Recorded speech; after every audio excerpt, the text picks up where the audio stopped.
Por este motivo se habían tenido que lanzar al combate las fuerzas principales de las unidades acorazadas. Hitler estaba enfurecido.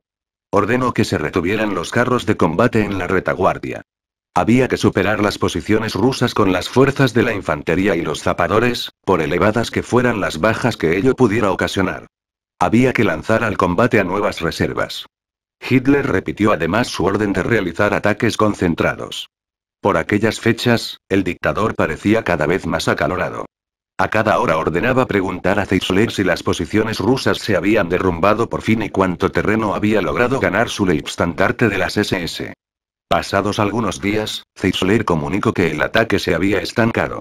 Las divisiones alemanas estaban siendo obligadas a pasar a la defensiva. Los rusos realizaban en algunos sectores rápidos contraataques, los Ferdinand y los Tiger quedaban fuera de combate uno tras otro por el fuego de la artillería antitanque y los T-34 enterrados en el suelo. Hitler, sencillamente, no daba crédito. Echaba chispas, golpeaba la mesa con los puños mientras gritaba. Todo esto nos pasa porque no se ejecutan mis órdenes. Hitler ordenó a Gunzche que volara de inmediato al emplazamiento de su Leibstandarte, para informarse sobre el terreno de la situación y luego rendirle cuentas en persona. Gunzche se dirigió en avión hacia el área al norte de Belgorod, donde Sepp Dietrich, el comandante del Leibstandarte, había instalado su puesto de mando. Momentos antes del aterrizaje de su avión, Gunzche tuvo la oportunidad de observar las posiciones rusas escalonadas en profundidad. Por todas partes se veían los restos calcinados de los carros de combate y los cánones alemanes. Sepp Dietrich explicó a Gunzche. Hay 10 kilómetros de posiciones rusas que yo hubiera podido tomar. Pero, ¿a qué precio? De los 150 blindados con los que llegué aquí, apenas me quedan 20 en condiciones de poder entrar en combate. La infantería ha sufrido un número muy importante de bajas. En las divisiones vecinas la situación no pinta mejor. No sabemos con qué profundidad están escalonadas las posiciones de los rusos. Resulta fácil hablar cuando uno está sentado allí, en Prusia Oriental. Aquí las cosas pintan de manera diferente. Nos va a ser imposible pasar. Al atardecer del día siguiente, Gunzche volvió a presentarse ante Hitler. Cuando quiso comenzar a explicar lo que había visto, el Führer lo interrumpió con un gesto cansado y desamparado, diciéndole: déjelo estar. Ya lo sé, Dietrich también ha tenido que retroceder. Con la ofensiva de Kursk yo pretendía cambiar el destino. Nunca pensé que los rusos tuvieran tanta fuerza. Capítulo 10. Verano de 1943, febrero de 1944. A finales de junio de 1943, antes de que se iniciara la ofensiva de Kursk, se presentó en la guarida del Lobo para transmitir un informe a Hitler, el comandante en jefe de las tropas alemanas en Italia, el mariscal de campo Kesselring. En ese momento se encontraban allí Göring, Keitel, Warlimont, Below y Gunzche. Hodl estaba ausente por enfermedad. En la reunión se abordó el peligro de un desembarco de fuerzas angloamericanas en Italia, tras la capitulación, aquel año, de las tropas alemanas e italianas en Túnez. Kesselring explicó que el alto mando italiano, después de la caída de Túnez, se dedicaba a sabotear las medidas tomadas para la defensa de Italia. La flota italiana era retenida en los puertos de manera deliberada, con la excusa de la falta de petróleo. Kesselring propuso transferir a su persona el mando supremo de las unidades italianas y evitar de este modo las intrigas del alto mando de aquel país. Hitler reaccionó de manera relajada al informe de Kesselring. Explicó que prefería que las tropas angloamericanas desembarcaran en Italia a que lo hicieran en Francia. Por lo que respectaba el comportamiento del alto mando italiano, Hitler propuso retirar las unidades italianas de las áreas donde se podían esperar los combates con las tropas angloamericanas y emplearlas tan solo en la defensa de las costas. Después de la entrevista, Kesselring voló de vuelta a Italia. Aquel mismo día, a altas horas de la madrugada, Hitler ordenó a Gunzche preguntar si Göring ya dormía. Este se encontraba en aquel momento en su búnker de la guarida del Lobo, a una distancia de apenas 100 metros del búnker de Hitler. A Gunzche le dijeron por teléfono que Göring se disponía a acostarse justo en aquel momento. En compañía de Gunzche y de Linge, Hitler se dirigió apresuradamente al búnker de Göring. El mariscal del Reich recibió a Hitler en ropa de dormir. Llevaba una bata de colores, atada con un cinturón azul, y alrededor del cuello un chal de seda. Sus pies calzaban unas zapatillas de charol, cerradas con hebillas de plata. Ofrecía la apariencia de un maraja y olía a perfume caro. Hitler permaneció allí una media hora. Ambos discutieron la situación en Italia, tal como la había presentado Kesselring, y el plan de Hitler de encontrarse con Mussolini. A la mañana siguiente, Hitler encargó a Ribbentrop organizar un encuentro con Mussolini. Todavía antes del mediodía, Hitler voló de Rastenburg a Salzburgo, en compañía de Keitel, Warlimont, Bormann, Ewell, así como de sus ayudantes y guardaespaldas personales. Warlimont sustituía a Hodel, que continuaba enfermo. El Führer se desplazó de Salzburgo al Obersalzberg en una columna de coches y con todo su séquito. Tenía la intención de verse con Eva Braun. Una vez allí, se encontró con los padres de ella, los cuales no solían dejarse ver en el Berghof cuando Hitler estaba presente. El dictador cenó en su compañía. El padre de Eva vestía el uniforme de capitán del servicio administrativo. Al día siguiente, hacia las 7 de la mañana, Hitler y su Estado Mayor se dirigieron otra vez al aeródromo de Salzburgo. Desde allí despegaron una hora más tarde y, escoltados por una escuadrilla de aviones de caza, se dirigieron hacia Italia. La aeronave de Hitler aterrizó en el aeródromo militar de Belluno, al norte de Venecia. Allí fueron recibidos por Mussolini, Cavallero el jefe del Estado Mayor General italiano. Y Kesselring. Desde el aeropuerto tuvieron que recorrer un largo trayecto en tren y luego en coche para llegar al lugar donde estaba previsto celebrar la reunión. 286 se trataba de una mansión en una aldea aislada y perdida en las montañas. Hitler estaba fuera de sí a causa del largo viaje y porque su deseo había sido estar ese mismo día de vuelta en Alemania. El automóvil en el que viajaba Warlimont se quedó rezagado, perdió el contacto con la columna y el conductor se extravió. Los oficiales italianos que acompañaban a Warlimont aseguraban desconocer el itinerario. El coche se detuvo en un cruce de caminos. Warlimont, Weizenegger su mano derecha, y oficial de Estado Mayor General, y Gunst se bajaron del vehículo con la intención de averiguar la dirección que había tomado la columna de coches de Hitler y Mussolini. Para ello se ayudaban de las huellas que los neumáticos habían dejado en el polvo de la carretera. Warlimont ocultaba a duras penas su enfado. Dijo que era una desconsideración de los italianos tratarlo a él como si fuese un don nadie. Él tenía que estar inexcusablemente presente al comienzo de la reunión, ya que los documentos necesarios los llevaba en su maletín. Además, Keitel no estaba en condiciones de negociar con los italianos. En el cruce, los oficiales italianos seguían gesticulando de un lado a otro, mientras Warlimont se mostraba cada vez más furioso. Consideraba todo el asunto una maniobra alevosa de los militares italianos con el fin de obstaculizar las negociaciones. No quieren ir a combatir y tampoco quieren que Kesselring sea su comandante en jefe, dijo. Finalmente, apareció un coche que Keitel había enviado en búsqueda de Warlimont, que se presentó en la reunión con más de una hora de retraso. A la guardia personal de Hitler le pareció sospechoso ese desplazamiento interminable desde el aeropuerto hasta las montañas y esa ausencia tan prolongada de Warlimont. En las visitas anteriores de Hitler a Mussolini solo se habían alineado centinelas italianos.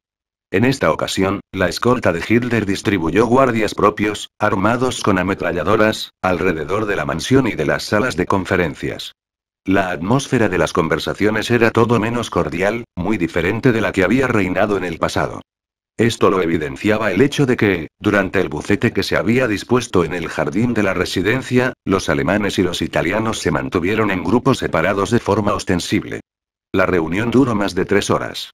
A su término, Hitler y Mussolini se retiraron para almorzar a solas. Ambos se dirigieron a continuación, con sus respectivas comitivas, hacia el aeródromo de Belluno, desde donde Hitler partió de vuelta a Alemania. En cuanto hubo tomado asiento en la nave, explicó a Bormann que durante el día había experimentado una sensación muy desagradable. Mussolini es un amigo leal, comentó. De todos los italianos, él es el único romano de verdad. A la hora de despedirnos me ha dicho: Führer, si algún día yo falto, el fascismo en Italia se vendrá abajo como un castillo de naipes. Hitler pasó la noche en el palacete del Obersalzberg. A la mañana siguiente se trasladó en avión a su cuartel general de Rastenburg. En los días posteriores, se mostró cada vez más preocupado por la lealtad de la familia real italiana. El servicio de seguridad informó desde Roma de que la monarquía italiana estaba negociando en secreto con Inglaterra. A comienzos de julio, Hitler convocó en su cuartel general al príncipe Felipe de S., casado con la princesa Mafalda, una hija del rey Víctor Manuel.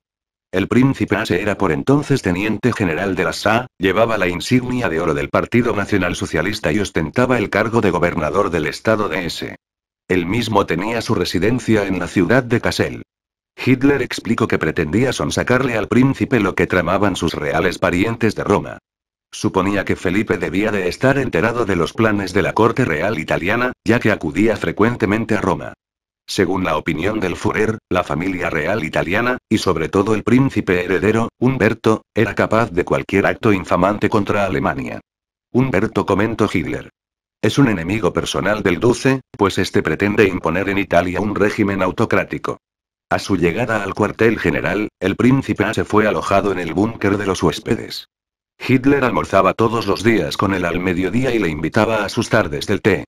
Juntos contemplaron álbumes y fotografías de las excavaciones arqueológicas realizadas en Roma. En sus conversaciones con el príncipe, Hitler intentaba averiguar las intenciones que tenía la Casa Real italiana. Asimismo, había ordenado vigilar la correspondencia de su invitado. El 10 de julio de 1943, las tropas angloamericanas desembarcaron en la isla de Sicilia. El 25 de julio se presentaron en el búnker de Hitler Keitel y Hodel, junto al teniente general de las SS Karl Wolf, el enlace de Himmler en el cuartel general. Todos estaban muy alterados y exigían ser anunciados al Führer de inmediato. Se les hizo pasar al salón.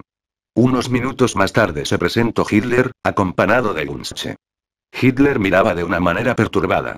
Desde el fracaso de la ofensiva de Kursk, vivía con el miedo permanente de recibir malas noticias. Keitel se acercó a Hitler y balbuceó. Mein Führer, el Duce. ¿Qué pasa con el Duce? Le interrumpió Hitler. El Duce ha sido derrocado.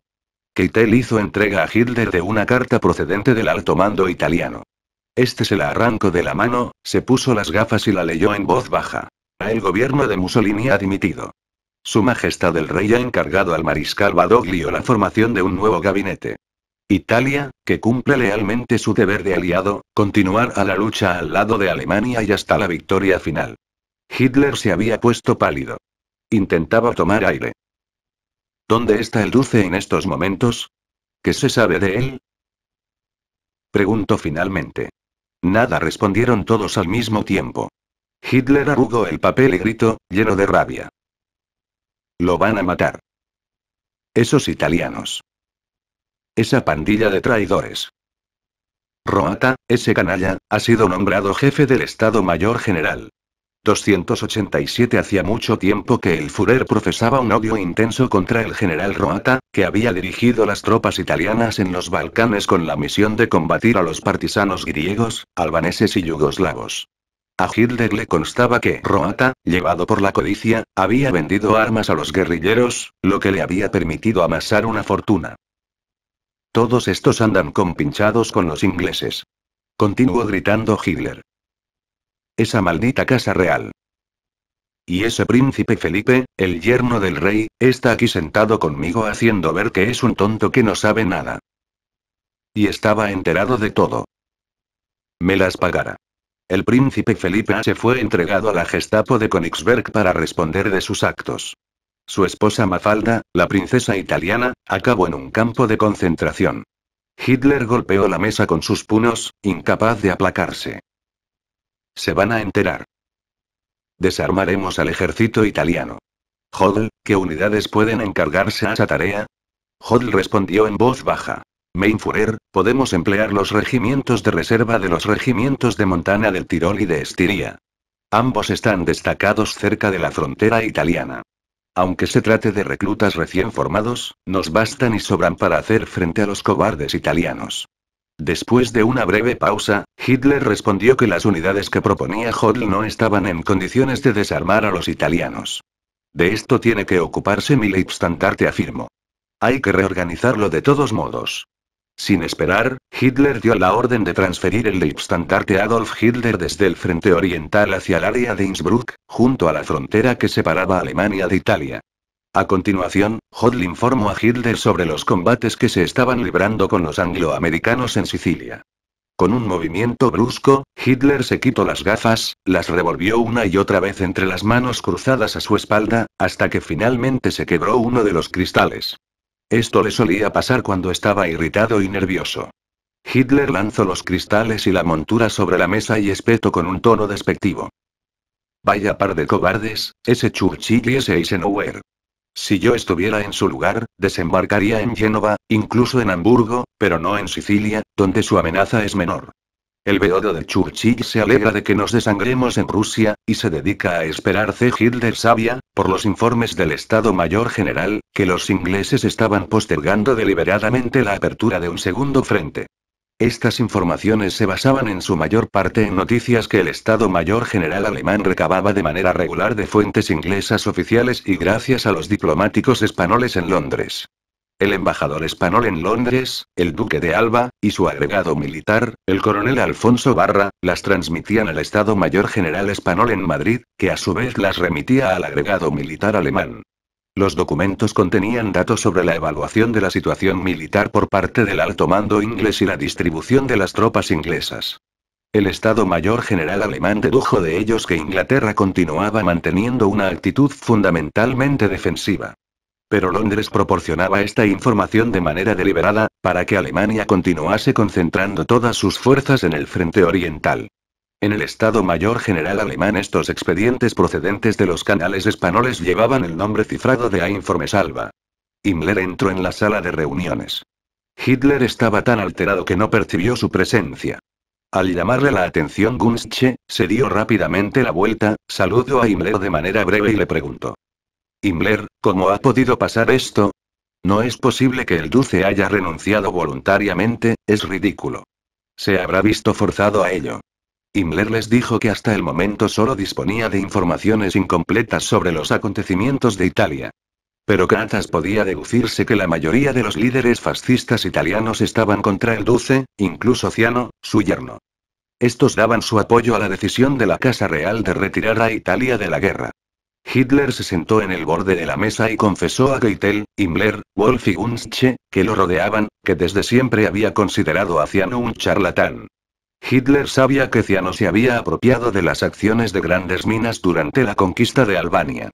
Como ministro de Exteriores, había dirigido un trust que mantenía burdeles por toda Italia. También calificó de fulana a la esposa de Ciano, Eda, la hija de Mussolini. Con ocasión de sus visitas a Alemania, siempre se había tenido que destacar para entretenerla a oficiales de las SS particularmente corpulentos. Hitler suspiró. Himmler, el Duce me da lástima. Si aún está con vida, descubra dónde se le retiene. Tenemos que salvarle. A los pocos días se presentó en el cuartel general del Führer el agregado militar italiano en Berlín, el general Marras, que había sido nombrado, tras la caída de Mussolini, representante diplomático del gobierno Badoglio en Alemania. Se presentaba ante Hitler para hacer entrega de sus credenciales. Keitel y Dornberg, el jefe de protocolo del Ministerio de Asuntos Exteriores, llevaron a Marras y a sus colaboradores de la embajada italiana al búnker de Hitler. Tuvieron que esperar en el corredor, delante del salón de reuniones donde Hitler se hallaba en aquel momento. Los ordenanzas recibieron sus abrigos. Linge comunicó a Hitler que Marras había llegado. El Führer se levantó de la mesa y puso la cara lóbrega que requería la situación. Linge abrió la puerta e invitó a entrar a Marras, que vaciló y quiso ceder el paso a Keitel. Pero este le respondió que estaba en su casa y dejó que Marras entrara primero. En cuanto vio a Hitler, y presa del miedo, se volvió hacia sus acompañantes. Con las credenciales en la mano, entrechocó los talones ante Hitler, que le gritó, antes de que Marras pudiera decirle una sola palabra: General. No me costaría nada hacerle detener en el acto. Su comportamiento raya en la traición. Marras empalideció. La mano que sostenía las credenciales le temblaba. Linge abandonó el salón.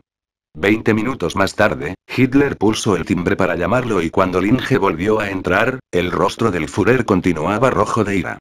Sobre la mesa se hallaban las credenciales, arrojadas con dejadez. Con un gesto de la mano, Hitler indicó a Marras que se marchara. Este realizó una media vuelta militar y abandonó el salón a toda prisa. En el corredor cogió bruscamente el abrigo que le tendía el ordenanza y salió del búnker. Keitel, Dornberg y los acompañantes de Marras apenas eran capaces de seguirle. Se introdujo en el coche y abandonó el cuartel general. Hitler buscó entre los fascistas italianos a algún candidato que pudiera reemplazar al derrocado Mussolini. Con este fin, recibió en el cuartel general a representantes del fascismo italiano que se habían refugiado en Alemania tras la caída de Mussolini. Bormann era el encargado de presentar a Hitler los posibles sucesores de Mussolini. Hitler quería entrevistarse con ellos personalmente. Pero ninguno de los candidatos dio la impresión de tener una actitud combativa. Todos echaban de menos los placeres de la vida de los que habían gozado en Italia. Pavolini, el antiguo secretario del Partido Fascista Italiano, se quejaba sobre todo de la pérdida de su fortuna personal. No dedico ni una palabra al destino de Italia. Todos estos son corruptos hasta la médula. No podemos confiar en que vayan a continuar la guerra. A principios de agosto de 1943, Himmler se presentó sin previo aviso en la guarida del Lobo. Pidió a Gunzsche que avisara de inmediato a Hitler, que lo recibió sin dilaciones. Con una cara radiante, Himmler declaró: Mein Führer, el Duce está vivo. Hitler no podía creerlo. Estaba convencido de que si el Duce seguía con vida, debía de estar en Inglaterra en manos de los servicios secretos británicos. Himmler llevaba consigo un mapa de los Abruzos. Inclinado sobre este, comenzó a explicar. Mein Führer, hemos averiguado con toda seguridad que el Duce está retenido en una casa aislada en estas montañas. Hitler iba nervioso de un extremo a otro de la habitación, mientras se rascaba la herida que tenía en el cuello. Convocó a Gunzsche, Keitel y Hodl. Junto a ellos y Himmler, deliberó sobre las posibilidades de sacar al Duce de allí. Decidieron liberar a Mussolini con un comando especial que se lanzaría en paracaídas cerca de la casa donde lo mantenían detenido. Himmler le explicó a Hitler que disponía para ello del hombre ideal, un esgrimidor. Hitler quiso que se lo presentaran. Al atardecer, Himmler había hecho el viaje de ida y vuelta al cuartel de su Estado Mayor de Angerburg, a unos 45 minutos en coche de la guarida del Lobo. Le acompañaba un oficial de las SS, alto y de anchos hombros, una de cuyas mejillas estaba adornada con una cicatriz. En la manga izquierda de su chaqueta estaban cosidas con galones de plata las letras Absicherungsdienst. Se trataba de Skorzeny, un austríaco que antes de la anexión de Austria había actuado como agente de los nazis y había cometido diversos asesinatos políticos. Skorzeny causó una buena impresión en Hitler, que ordenó a Hodl que le apoyara en la ejecución del plan para liberar a Mussolini. Hodl se encargó de indicar al comandante en jefe de las tropas de paracaidistas de Italia, el general Student, que pusiera de disposición de Skorzeny los paracaidistas necesarios. En el momento de despedirse, Hitler le pidió a Skorzeny: diríjase de inmediato en avión a Italia. Estudie la situación sobre el terreno. Actúe de la manera que usted considere oportuna. El ejército italiano, entretanto, había sido desarmado por las tropas alemanas. Esta acción la había llevado a cabo el Leibstandarte Adolf Hitler, que a mediados de 1943 había sido transferido desde sus posiciones cerca de Járkov hacia la frontera de Alemania con Italia. Ahora no lo dirigía Sepp Dietrich sino Theodor Wysch. Sepp Dietrich, después de la batalla de Kursk, había sido nombrado comandante del I-Cuerpo acorazado de las SS, compuesto por el Leibstandarte y por una división blindada bautizada con el nombre de A Juventudes Hilderianas. Esta se había organizado recientemente en Bélgica con jóvenes de las SS con edades comprendidas entre los 16 y los 17 años. A comienzos de agosto el Leibstandarte llegó al Tirol y se trasladó al área de Milán, cruzando el paso del Brennero. Tenía la misión de desarmar a las unidades italianas emplazadas entre Milán, Turín y Como, que por su número equivalían casi a un ejército. Los soldados de las SS tenían la orden de tratar a los italianos como si fueran adversarios y traidores, y de reprimir con mano de hierro cualquier tipo de resistencia. Gunzsche, que por deseo expreso de Hitler había sido enviado a Italia como jefe de compañía, se presentó en el Leibstandarte antes de iniciarse la operación. En el momento de la despedida, Hitler le había dicho entre risas: no me asuste usted a los italianos con su estatura. La mayor parte de los soldados italianos se habían atrincherado en sus cuarteles. Los oficiales, sin embargo, en su mayoría cambiaron sus uniformes militares por ropa civil. El desarme se desarrolló de la siguiente manera. Un oficial de las SS se presentaba ante uno de los cuarteles y exigía a los italianos que depusieran las armas y que se rindieran. La respuesta era una y otra vez la misma: jamás. Resistiremos hasta la última gota de sangre. Sin embargo, bastaba el estruendo de una granada de mano para que los soldados izaran la bandera blanca y se dejaran desarmar sin ofrecer resistencia alguna. A continuación, los aliados marchaban en largas columnas a los campos de trabajo situados en Italia y Alemania. Allí se les trató según había mandado Hitler. Si los italianos no tienen voluntad de luchar, entonces tendrán que trabajar para nosotros, hasta caer exhaustos. Así luchó el Leibstandarte en Italia.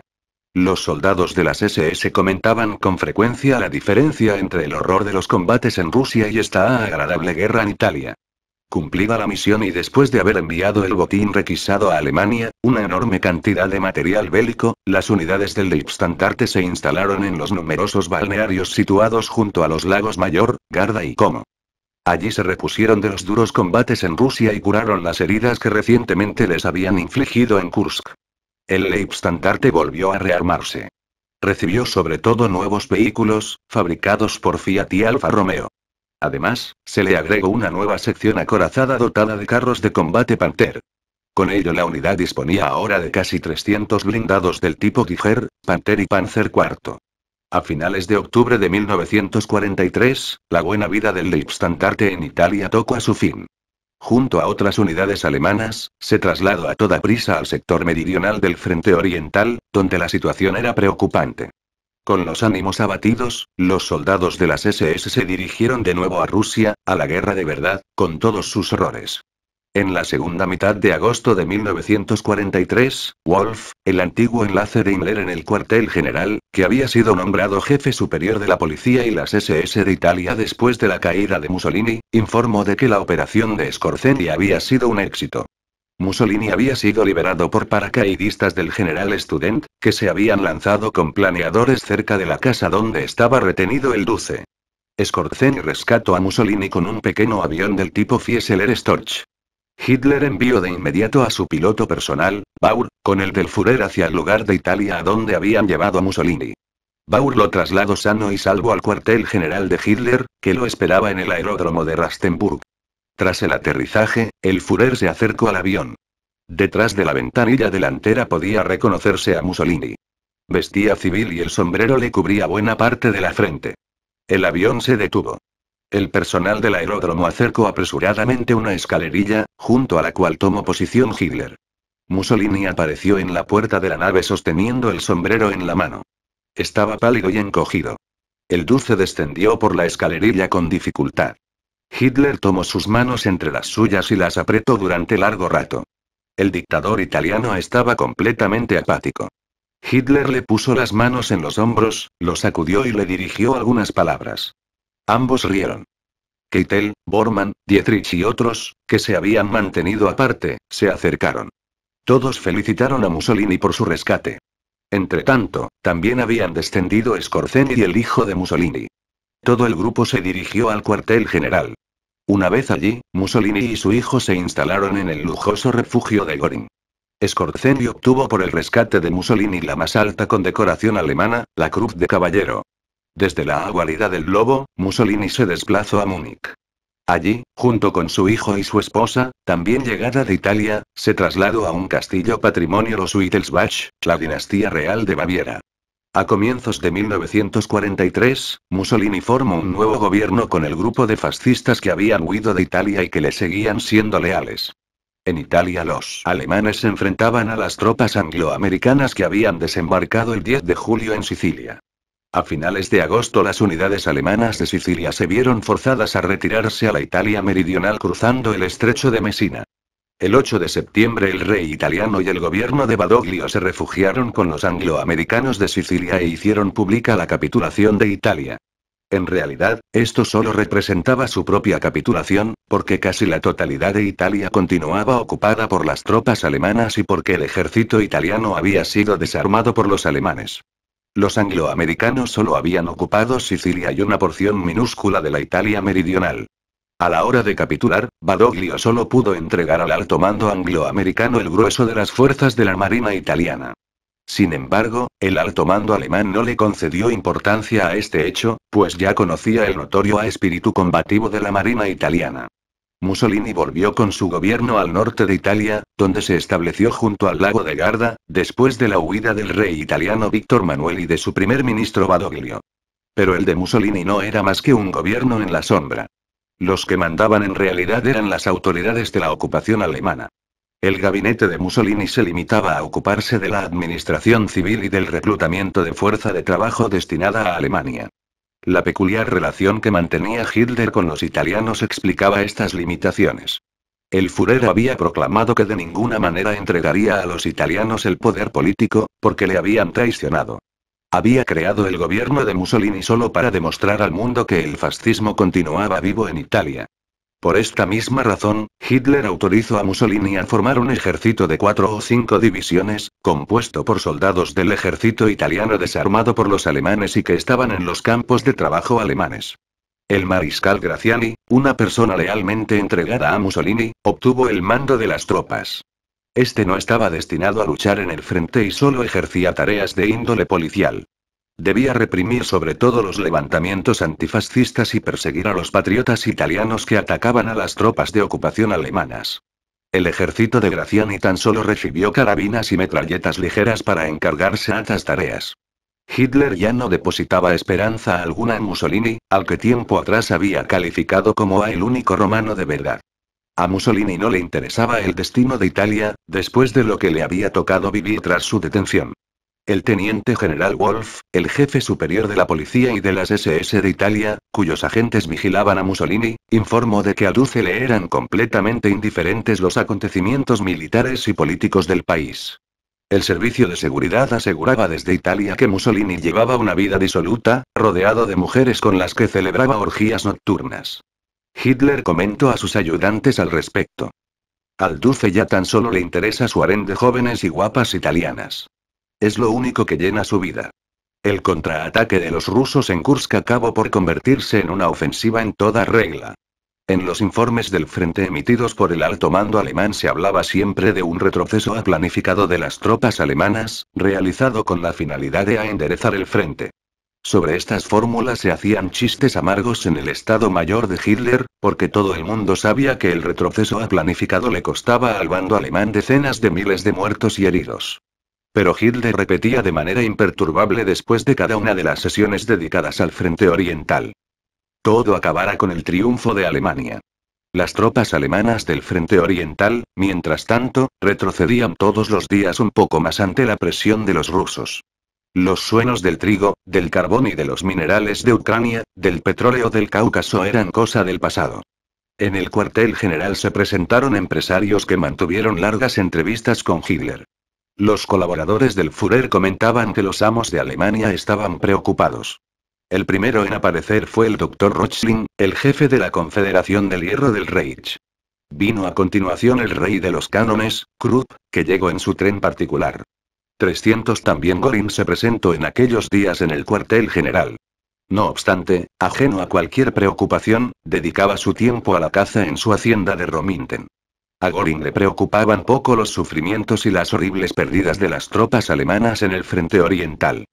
Trajo consigo piezas de caza y cerveza fabricada expresamente para él. Durante el almuerzo con Hitler, Göring le leyó una carta que había recibido de Schacht, quien escribía que en los círculos empresariales se consideraba la situación del frente oriental como una grave amenaza para el destino de Alemania. La opinión general era que en una situación de esta índole debería trabajarse por un tratado de paz con las potencias occidentales. Schacht daba a entender que gracias a sus contactos privados había llegado a enterarse de que unas negociaciones en este sentido podrían muy bien tener el éxito deseado. La misiva de Schacht enfureció a Hitler.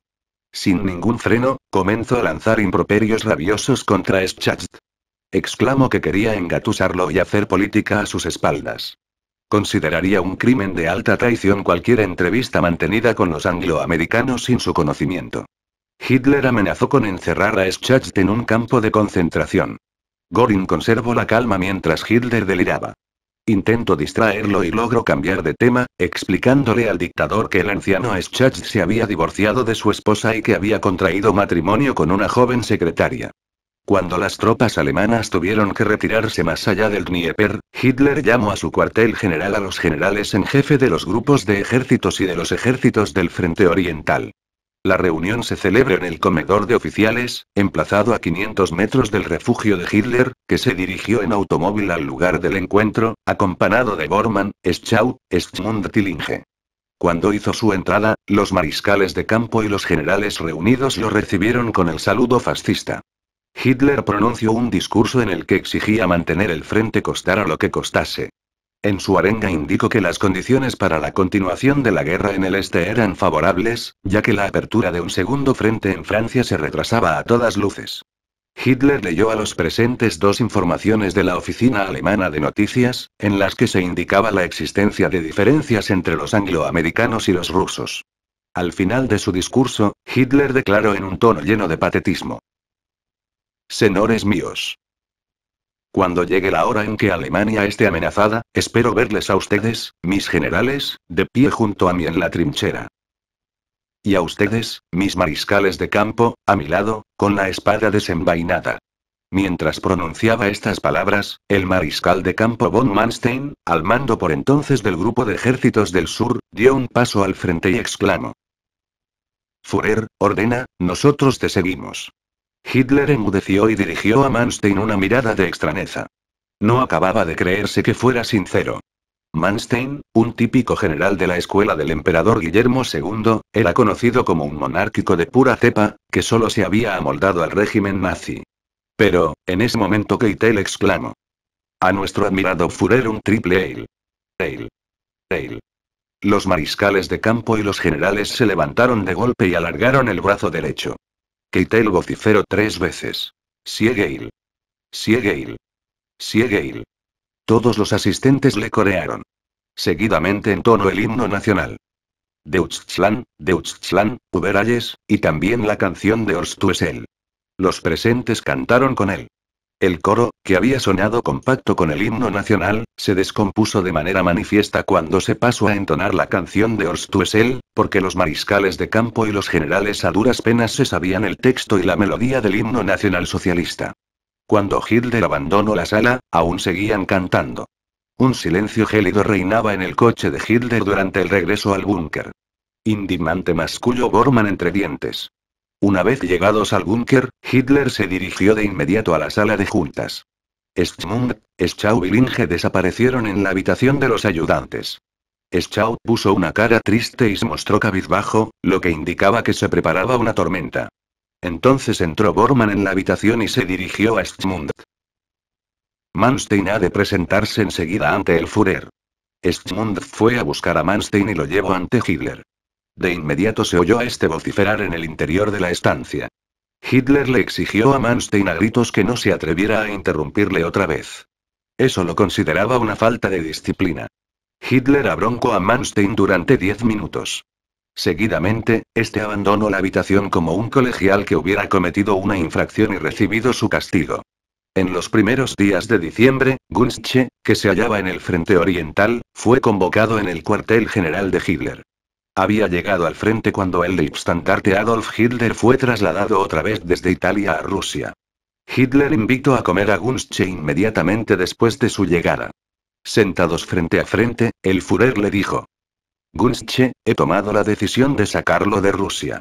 Se me ha informado de que los rusos inyectan algo especial a sus prisioneros, con el fin de volverlos dóciles. No quiero correr riesgos con su persona. Usted ha estado mucho tiempo en mi Estado Mayor y sabe demasiadas cosas». Hitler añadió que había dado instrucciones para llamar del frente oriental a todos aquellos que habían estado en su Estado Mayor personal o que habían prestado servicio en su guardia personal. Gunzsche tuvo la impresión de que, después de su breve ausencia, el dictador caminaba aún más encorvado y que el temblor de su mano izquierda se había incrementado. Hitler lo explicaba diciendo que siempre tenía frío. Los temblores habían comenzado después de la derrota de Stalingrado, aunque por aquel entonces apenas había sido perceptible. Hitler encaneció de manera paulatina. Sus movimientos parecían entrecortados y nerviosos. Durante la comida, bebió todo un vaso de Slivovitz, aguardiente de ciruela, algo completamente inusual en él. En otros tiempos bebía en ocasiones un poco de licor digestivo. Al beberlo, hacía muecas y se sacudía, incluso se tapaba la nariz, porque no le gustaba el aroma del alcohol. Ahora, sin embargo, en todas sus comidas ingería una notable cantidad de licor o cognac. Terminado el almuerzo, Hitler pidió a Gunzsche que le relatara sus vivencias en el frente. El oficial sabía que Hitler quería oír buenas noticias, por ello comenzó a comentar con palabras cautelosas que el espíritu bélico de los soldados alemanes en Rusia había decaído. No mencionó la tremenda dimensión de la contraofensiva rusa y se limitó a constatar la firmeza de los rusos durante el contraataque alemán. Pero incluso esto era demasiado para Hitler. Con enfado lo negó y aseguró. Se trata de casos aislados. Las informaciones que yo tengo dicen algo muy diferente. Luego añadió, alterado, que pronto volvería a pasar al ataque, que avanzaría hasta el río Dnieper y que conquistaría Kiev. A continuación estrechó la mano de Gunske y dijo que tenía que dar de comer a Blondie. Tomó el cuenco con la comida que le había traído su ordenanza y abandonó pausadamente el comedor. A mediados de febrero de 1944, Zeisler informó a Hitler sobre la situación en el frente oriental. Hacía ya tiempo que había dejado de ser el hombre enérgico de antaño, aunque todavía hablaba con vivacidad. En esta ocasión daba la impresión de que quería acabar con su informe lo antes posible. El alto oficial comenzó presentando la situación del grupo de ejércitos del sur, como había sido habitual en los últimos tiempos. Aseguró que la situación de las tropas alemanas se había agravado de tal manera en el curso inferior del río Dnieper, que éstas se habían visto obligadas a evacuar la zona industrial de Nikopol. En vista de la situación, el alto mando del grupo de ejércitos, proseguía el general, pretendía retirar las tropas unos kilómetros hacia el oeste para enderezar el frente. Cuando escuchó estas palabras, Hitler se levantó de un salto y se lanzó sobre la mesa, agarró con su mano izquierda el mapa y exclamó. Si los generales comprendieran de una vez por qué me aferro a estos territorios. Necesitamos a cualquier precio el manganeso de Nikopol. Insisten en no querer entenderlo. Y apenas echan a faltar unos cuantos carros de combate ya comienzan a enviar mensajes radiofónicos. A sin tanques no podemos resistir. Solicitamos autorización para retroceder. Hitler había indicado en numerosas ocasiones que el manganeso de Nikopol era muy importante para la fabricación del acero fino. Había que defender por todos los medios la posesión de las materias primas. Nikopol tenía que convertirse en una plaza fuerte inexpugnable para los rusos. El Führer se sentó pesadamente. Miró a Zeisler con los ojos abiertos de par en par, como si esperara de él algún tipo de apoyo. Pero Zeisler guardó silencio. Sabía que, de momento, eso era lo más adecuado. El militar continuó sus explicaciones cuando la ira de Hitler se hubo calmado. Informó acerca de la difícil situación del 8º ejército en el cerco de Korsun, Shevchenkivsky. La operación iniciada días atrás con el objetivo de rescatar a aquellas tropas avanzaba con muchas dificultades debido a la encarnizada oposición que presentaban los rusos. El general dedicó pocas palabras al sector medio del frente, que seguía la línea Babrujsk-Magilov-Savitebsk. Aquí se producían por entonces solo combates de alcance local. Luego informó de que en el sector norte del frente los ejércitos alemanes habían sido empujados hacia tierras estonias como consecuencia de la ofensiva rusa comenzada a mediados de enero en Leningrado y Volkhov. Cuando el general hubo terminado, Hitler mandó desplegar otra vez el mapa del sector meridional del frente. En un estado de gran excitación lo observó con detenimiento. Esforzándose ahora por mantener un tono tranquilo, explicó que la guerra contra Rusia había entrado en una fase en la que iba a decidirse su resultado final: victoria o derrota. Todo ejército podía ser derrotado y obligado a retroceder, pero de manera inevitable llegaba el momento en el que todos estos golpes desembocaban en una catástrofe. En esta fase se hallaba ahora mismo el frente oriental alemán. Por ello era absolutamente indispensable mostrar una voluntad férrea. Un nuevo retroceso significaría la derrota definitiva de Alemania. A partir de ahora, Hitler castigaría rigurosamente o fusilaría a todo aquel oficial o general que le propusiera una nueva retirada. Lo que importaba en este momento no era la experiencia operativa, sino la firmeza y perseverancia de los comandantes. Por ello había decidido designar para los máximos puestos de mando a jóvenes oficiales y generales que poseían estas cualidades. A estos militares los quería ascender de inmediato en 2 y 3 grados. Las últimas palabras las pronunció Hitler con una voz completamente ronca. Había agotado sus fuerzas por completo. Se puso de pie y abandonó la habitación por una puerta lateral para retirarse a sus estancias privadas. Que venga Morell, le espetó al Inge, que había corrido tras el dictador. Unos minutos más tarde se presentó el médico y Inge, como era habitual, le ayudó a preparar las inyecciones. Hitler se quitó la chaqueta y presentó el brazo para la inyección que Morell le dio de inmediato. Capítulo 11. Junio de 1944. En la segunda mitad de febrero de 1944 Hitler ordenó que varias edificaciones del cuartel general de la guarida del Lobo se cubrieran con una capa adicional de hormigón armado de 7 metros de espesor. Entre estas edificaciones se incluían su propio refugio, el llamado búnker de los huéspedes, reservado a los dirigentes del partido y los ministros, cuando estos venían a rendir cuentas, el búnker que acogía la centralita telefónica y las estaciones telegráficas y radiofónicas, así como otros refugios. El grosor de los techos, de 2 metros de hormigón armado, ya no le parecía suficiente, pues temía bombardeos rusos desde el aire. Los trabajos duraron varios meses. Mientras tanto, Hitler y su cuartel general se trasladaron al Obersalzberg.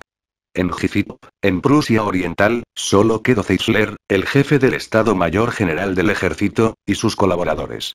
El 23 de febrero, Hitler partió en un tren especial desde la guarida del Lobo al Obersalzberg. En Múnich hizo un breve alto en el camino. Desde allí acompañaron a Hitler hasta el Obersalzberg Eva Braun, su hermana Gretel, y la amiga de Eva, la señora Schneider. Esta vez, Eva Braun decidió no invitar a la señora Schonemann al Obersalzberg. Se sentía celosa de ella, porque Hitler le había dedicado demasiada atención durante la primera estancia en 1943. Unos días más tarde también se presentó en el Obersalzberg la madre de Eva Braun. Eva había aprovechado su creciente ascendiente sobre Hitler para que la autorizaran a invitarla. En el Berghof se instalaron, además de las amigas de Eva Braun, la esposa de Morell, el médico personal de Hitler, la del cirujano Brandt, la del ayudante Below, así como las secretarias de Hitler. Al igual que en 1943, Keitel, Hodl y Scherf residían en el negociado de la Cancillería del Reich, que se hallaba junto al Obersalzberg, entre Berchtesgaden y Bischofswiesen, a una media hora en coche del Berghof. Allí se alojaba ahora también el almirante Voss, que había relevado a Kranke como oficial de enlace de Donitz en el cuartel general. Kranke había sido nombrado general en jefe del grupo naval de la costa atlántica. Göring ocupó junto a su mujer y su hija de 7 años su mansión del Obersalzberg. Himmler y Donitz se instalaron en las proximidades de Salzburgo. Cerca de allí residía Ribbentrop, en su castillo de Fuchsl. El coronel Strebe, comandante del cuartel general de Hitler, junto a su Estado Mayor, así como Barlimont y el Estado Mayor operativo de la Wehrmacht se instalaron en el cuartel de Strupp. Strebe había sido designado comandante en el otoño de 1942 en sustitución de Thomas. A este lo habían enviado al frente del norte de África, donde halló la muerte. El transcurso del día en el Berghof era similar a como había sido entre mayo y junio de 1943. Hitler se levantaba hacia las 12 del mediodía. Después del desayuno, hacia la 1 o la 1:30, se celebraba en la gran sala la reunión informativa del mediodía. Tras la reunión en el salón, aparecían Eva Braun, su madre y su hermana Gretel, la señora Schneider, la señorita Kastrup, dama de compañía de Eva Braun, Bormann, Morell, Below y Brandt con sus respectivas esposas, Otto Dietrich, Ewell, Lorenz así como las secretarias y los ayudantes de Hitler. Pasaban el tiempo en aquel salón hasta que llegaba la hora del almuerzo. Hacia las 3:30, Hitler ofrecía su brazo a una de las damas y guiaba a todo el grupo a ocupar su sitio en la mesa. La dama en cuestión se sentaba a su lado. Como ya había sucedido el año anterior, las conversaciones en la mesa eran absolutamente triviales. No se mencionaba ni una palabra sobre la guerra. Cuando terminaba la comida, si hacía buen tiempo, Hitler y el resto de comensales daban un paseo hasta el pabellón de té situado en el Moos-Lannerkopf. Hitler se quedaba en el palacete y pasaba el tiempo en las habitaciones de Eva Braun cuando la meteorología no acompañaba. Juntos miraban revistas ilustradas alemanas de los años 1933 hasta 1939, y se deleitaban con las fotos de los años felices de Hitler. El Führer cenaba hacia las 8 de la tarde, acompañado por el mismo grupo.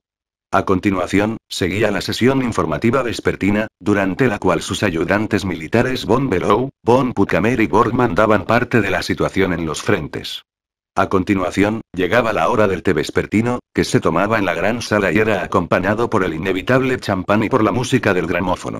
Los cócteles, preparados según recetas de Eva Braun, introdujeron aquel año algo de variedad. Ella y los ordenanzas de las SS los bautizaban con nombres chistosos. Cuando una vez se le sirvió a Hitler un nuevo cóctel, este preguntó su nombre. La respuesta fue: Autobús. Hitler quiso saber cómo se les había ocurrido semejante apelativo.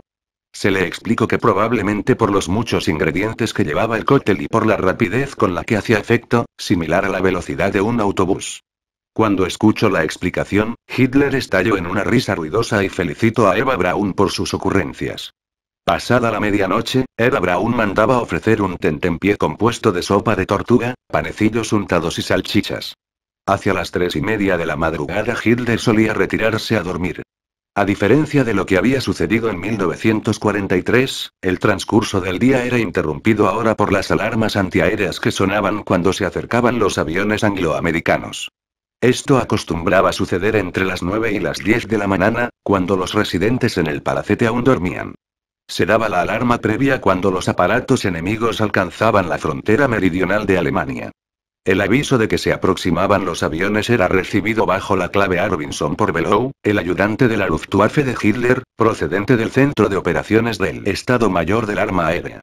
Below informaba seguidamente al Inge, que despertaba de inmediato a Hitler y transmitía la alarma previa a todos los residentes en el palacete. Entonces comenzaba un gran ajetreo. Las criadas arrastraban hasta los refugios antiaéreos un sinfín de cestos con vestidos de Eva Braun y de las otras damas del palacete, que salían de sus habitaciones somnolientas y sin maquillar, vestidas a toda prisa y con pañuelos en la cabeza. Tan pronto como los aviones enemigos entraban en el espacio aéreo del sur de Alemania, las sirenas daban la alarma propiamente dicha. Entonces todo el mundo se precipitaba a los refugios antiaéreos. Cuando se producía la alarma previa, Hitler se vestía a toda prisa y se dirigía, sin haber desayunado y acompañado por sus ayudantes, a la terraza del palacete. Allí, a cada instante Below le informaba sobre la posición momentánea de los aviones, para poder, en caso de peligro inminente, acudir a tiempo al refugio antiaéreo. La construcción del refugio antiaéreo de Hitler duró 1 año y medio. Los trabajos estaban a punto de terminar cuando volvió a trasladarse al Berghof. La instalación consistía en un sistema de galerías que penetraban profundamente en el macizo de roca del Obersalzberg. Estas galerías estaban unidas unas con otras por pasillos estrechos, por lo que todo el Obersalzberg estaba socavado, como si se tratara de la gigantesca madriguera de un topo. La entrada que llevaba a los aposentos de Hitler estaba protegida por una puerta acorazada.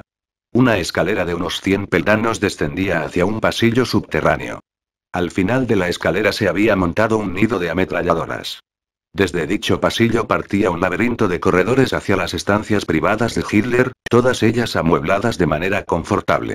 A un nivel inferior se habían instalado grandes almacenes de víveres, para el caso de que el cuartel general tuviese que trasladarse por un tiempo prolongado a este conjunto de refugios. Para esta misma eventualidad, se amplió considerablemente el complejo de refugios a comienzos de 1945. Se añadieron asimismo nuevos dormitorios. Cuando se producía una alarma antiaérea, se inundaba toda el área del Obersalzberg con una niebla artificial. Con esta finalidad se habían distribuido en las montanas que rodeaban el palacete pequeños grupos de hombres pertenecientes a una unidad especial, que se encargaban de hacer ascender un gas de color lechoso desde unas bombonas. Las numerosas baterías antiaéreas que rodeaban el Obersalzberg estaban preparadas para repeler un ataque. El batallón de las SS del cuartel situado a poco menos de 500 metros del palacete reforzaba las guardias tanto alrededor como en el interior del recinto. Mientras duraba la amenaza aérea, Hitler permanecía en la terraza, rodeado por sus ayudantes, y observaba si el Obersalzberg quedaba bien inundado por la niebla. En las ocasiones en que el viento se llevaba la niebla de alguna zona del palacete, Hitler se encolerizaba y ordenaba abrir nuevas bombonas de gas. La alarma antiaérea solía durar 1 hora y media o 2. En el área que rodeaba el palacete del Berghof no cayó ni una sola bomba. La aviación inglesa y la norteamericana se dedicaron a bombardear principalmente Múnich. La población de la ciudad sufrió mucho con estos ataques. Pero Hitler solo se preocupó por la mansión que había hecho construir para Eva Braun, por los palacetes del Partido Nacionalsocialista de la Königsplatz y por el restaurante Osteria Bavaria, que había frecuentado en sus primeros años en Múnich. Cuando, durante un bombardeo, la residencia de Hitler en la Prinzregentenplatz fue levemente dañada por la onda expansiva de una explosión, el Führer declaró con aire orgulloso que las bombas también caían en su casa. Eva Braun se escandalizaba con aquellos ataques aéreos, porque no la dejaban dormir. Además se quejaba del aburrimiento, porque los días se prolongaban infinitamente. Pudo convencer a Hitler para mirar durante horas los catálogos de juegos de porcelana y de cristal y para ayudarla a escoger los más bellos para el Berghof. En su calidad de ama de casa del Berghof, recibía estos catálogos por indicación de Himmler, a través de sus oficiales.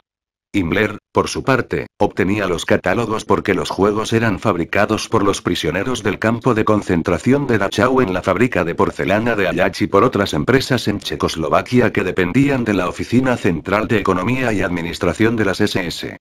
En respuesta a una petición especial de Hitler y Eva Braun, los prisioneros del campo de concentración de Dachau fabricaron candelabros de porcelana y una serie de figuras del mismo material que representaban a Federico II montando a caballo, así como sus generales y los soldados de todas las armas en los uniformes propios de la Guerra de los 7 años.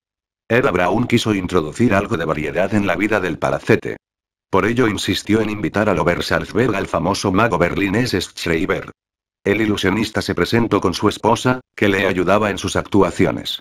Ambos se hospedaron en la mansión de Bormann. Se les invitó al palacete a las comidas del mediodía y de la noche con Hitler, a las que se presentaron en compañía de Bormann y de su esposa. A partir de entonces y durante 2 semanas, Schreiber exhibió ante Hitler y los habitantes de su casa sus trucos de magia. Las sesiones se celebraban en la misma gran sala de las reuniones informativas. Las actuaciones comenzaban por lo general después del té vespertino.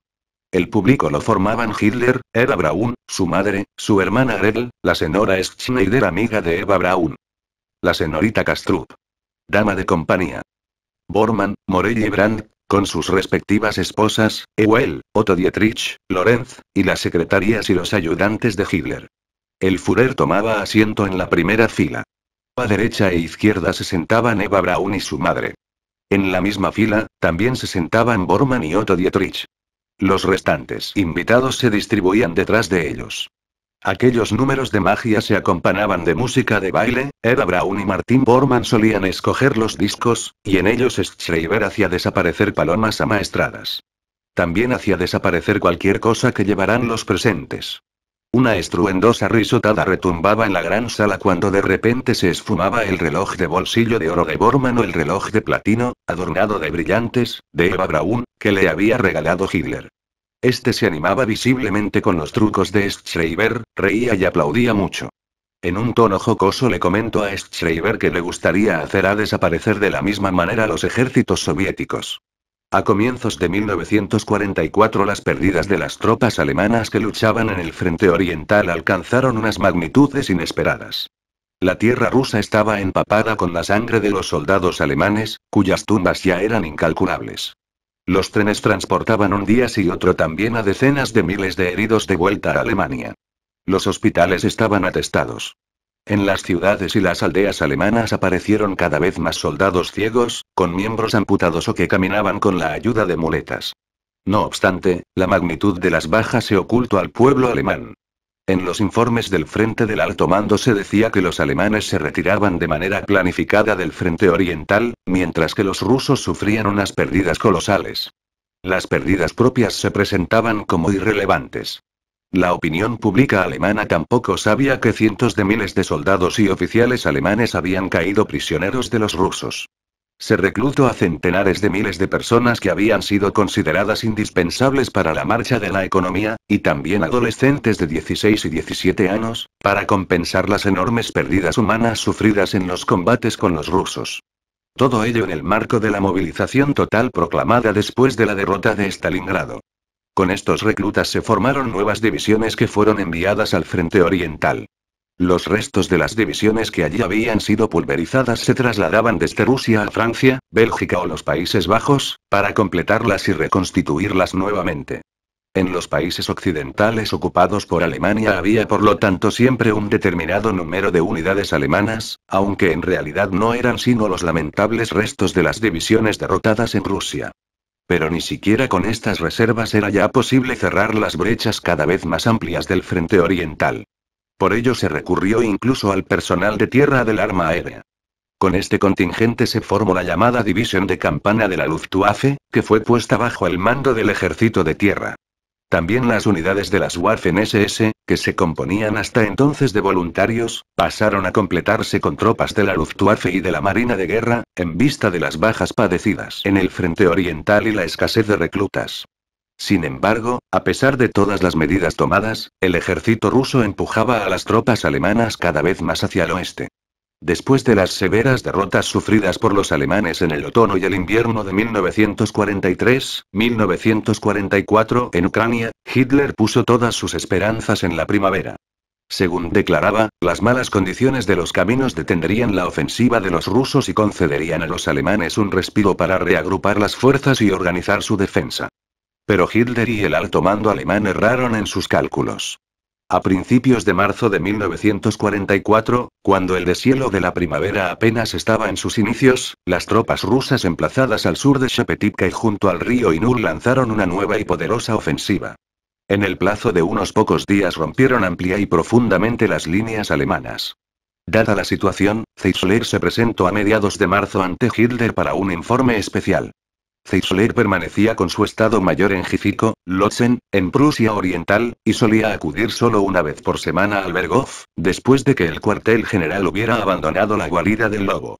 El resto de días lo sustituía en las conferencias de análisis militar con Hitler el coronel en el Estado Mayor General Brandt, de la sección de operaciones del Alto Mando del Ejército de Tierra.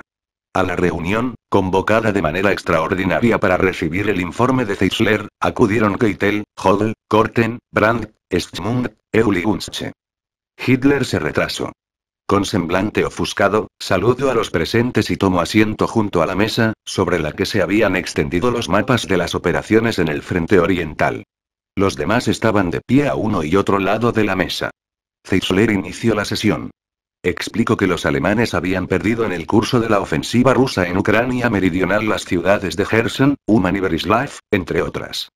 La velocidad del avance ruso hacia el oeste y los caminos enfangados, advirtió, hacían del todo imposible mantener la línea del frente en cada uno de sus sectores.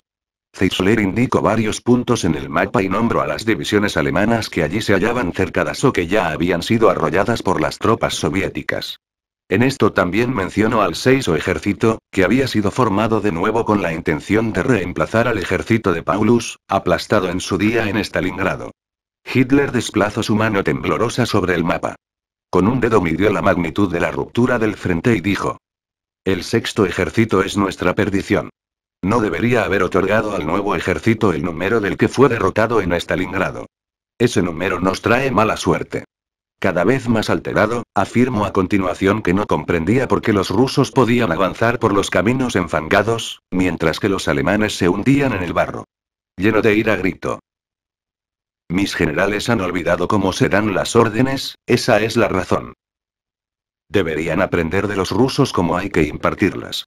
Zeisler quiso responder alguna cosa, pero se contuvo a tiempo. Solo respiró hondo un par de veces. Por primera vez durante la guerra, Hitler expresaba la idea de que los generales alemanes debían aprender de los rusos cómo dar órdenes.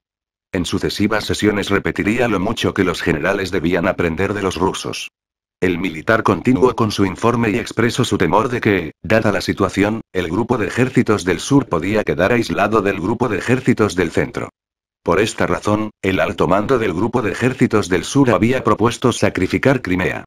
Esto haría posible liberar las fuerzas necesarias, retrasar el frente al otro lado del río Bug y tomar allí nuevas posiciones. En ese momento Hitler se levantó de un salto y vociferó: Estoy harto de escuchar las propuestas de estos señores acerca de una retirada operativa. Siempre están hablando de rectificar el frente, y lo único que saben hacer es retroceder continuamente. Han olvidado por completo lo que es mirar hacia adelante. Dirigiéndose a Schmund prosiguió: Encuéntreme de una vez unos generales que sepan rectificar el frente mientras avanzan. Hitler enmudeció. Se rascaba con gesto nervioso la nuca, se mordía las uñas y se arrancaba con los dientes los uneros. Gunzsche, entretanto, había sido llamado al teléfono. En el jardín de invierno tropezó con Eva Braun, que jugaba con su perrito. Ella preguntó: Dígame, por favor, ¿qué nos toca hoy, Reco Arla? Gunzsche sonrió. Sabía el significado de aquellas abreviaturas. Querían decir a reunión informativa corta o larga. Dado que a ella y a sus amigas les aburrían los debates militares en el palacete, habían ideado estas abreviaturas para expresar que esperaban con impaciencia al final de las reuniones. A Hitler las abreviaturas le parecían muy apropiadas. El Führer se había calmado un poco y se había vuelto a sentar cuando Gunzsche regresó a la reunión. En ese momento explicaba con un tono categórico que la península de Crimea no podía ser abandonada bajo ninguna circunstancia. Mientras oía estas palabras, Keitel asentía de manera vehemente con su cabeza y decía: Así es, mein Führer. Tiene usted toda la razón. Si nos retiramos de Crimea, los turcos nos darían la espalda al instante. Los mapas del frente oriental fueron retirados de la mesa y Hodl extendió sus planos y comenzó a explicar la situación en el escenario bélico secundario, como se llamaba al frente occidental en el cuartel general de Hitler. Incluía Francia, Italia, Holanda, Bélgica, Dinamarca, Noruega y los países balcánicos. Hodl estaba en una posición incomparablemente más fácil que Zeisler y con una sonrisa informó de las hostilidades con las tropas angloamericanas en Italia. Desplazando la mano sobre el mapa, Hodl explicó: En este punto, mein Führer, se ha destruido un puesto avanzado de los americanos. Y aquí los americanos han avanzado 500 metros. Hitler sonreía. Aquello era de su gusto. Las tropas angloamericanas, que habían desembarcado en Sicilia el 10 de julio de 1943, hacía más de 8 meses, no habían logrado hasta el momento ningún éxito decisivo, a pesar de que se enfrentaban a fuerzas alemanas débiles. Las tropas americanas avanzaban con lentitud y teniendo que hacer grandes esfuerzos, metro a metro, y a cada paso que daban se atascaban. Tampoco las unidades que habían desembarcado en la costa occidental de Italia, al sur de Roma, en la retaguardia del frente alemán, habían logrado los éxitos que se habían esperado. Por ejemplo, el frente del Montalbano, junto al monasterio de Monte Cassino, no pudo ser roto. Como es sabido, el frente alemán pudo mantenerse en los Apeninos, al norte de Florencia, durante los meses de invierno de 1944-1945. Hasta que Alemania capituló, en mayo de 1945, los angloamericanos no pudieron ocupar el conjunto de Italia, algo que no habían logrado durante los 2 años precedentes. Con las tropas americanas que habían desembarcado en Italia se hallaba también el ejército del general polaco Anders. Según Hitler, estos mercenarios estaban pagados por Inglaterra. Si se les ofrecía más dinero, se pasarían al lado alemán. Pero era mejor no hacerlo, se burlaba Hitler, porque si entonces los ingleses aumentaban su oferta, estos sujetos venales volverían a cambiar de bando. Hodl expuso a continuación las acciones que las tropas alemanas estaban llevando a cabo contra los partisanos serbios, griegos, eslovenos, macedonios y albaneses en los Balcanes. Informó de que diariamente se estaba dando muerte a unos 300 partisanos. Hitler quedó muy satisfecho con esta noticia. En lo que tocaba a Francia, Hodl explicó que estaban en camino hacia el frente oriental nuevos transportes con divisiones alemanas que se habían recuperado y reorganizado en Francia después de los duros combates en Rusia. Hitler, para levantar la sesión, presentó un breve resumen de la situación política, aunque tan solo se extendió en las diferencias que mantenían angloamericanos y rusos. Este tema obsesionaba a Hitler desde hacía algún tiempo y volvía a él al final de cada una de las conferencias. Leía informes secretos de los embajadores de Madrid, Lisboa, Ankara y Estocolmo, que le habían sido enviados por Ribbentrop. Estaban señalados con la letra R, Ribbentrop, y contenían en los márgenes las anotaciones hechas por el ministro de Exteriores.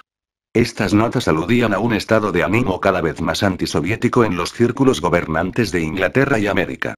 Después de presentar estos informes, Hitler leía extractos de informaciones de la Oficina Alemana de Noticias y de organismos de información extranjeros que hacían referencia a la relación existente entre los angloamericanos y los rusos. De ellas se desprendía que en los círculos gobernantes de Inglaterra, en vista del rápido avance del Ejército Rojo, se hablaba cada vez con más frecuencia del peligro que representaba Rusia. Estos círculos exigían una pronta intervención de las tropas angloamericanas en el oeste. Hitler concedió una importancia extraordinaria a este tipo de noticias. En sus juntas con los generales recalcaba que, dada la situación, el peligro de una intervención en el oeste representaba un mal menor, porque la actitud hostil del bando angloamericano hacia la Rusia soviética podía llevar a una ruptura entre ambos aliados, lo que inclinaría el curso y el desenlace de la guerra a favor de Alemania. En el mes abril de 1944 las tropas alemanas desalojaron Odessa después de intensos combates. A continuación los rusos ocuparon Crimea y a mediados de mayo también conquistaron Sebastopol, el último baluarte de los alemanes en la península. Esto le provocó a Hitler tal ataque de furia que tuvo que guardar cama varios días. Destituyó a Kleist y a Manstein como comandantes en jefe del sector meridional del frente, a pesar de que apreciaba a Manstein por la crueldad de la que había hecho gala en el frente oriental. Las tropas rusas, tras haber conquistado Crimea, avanzaron hasta el Dniester, lo cruzaron y establecieron en su margen occidental varias cabezas de puente.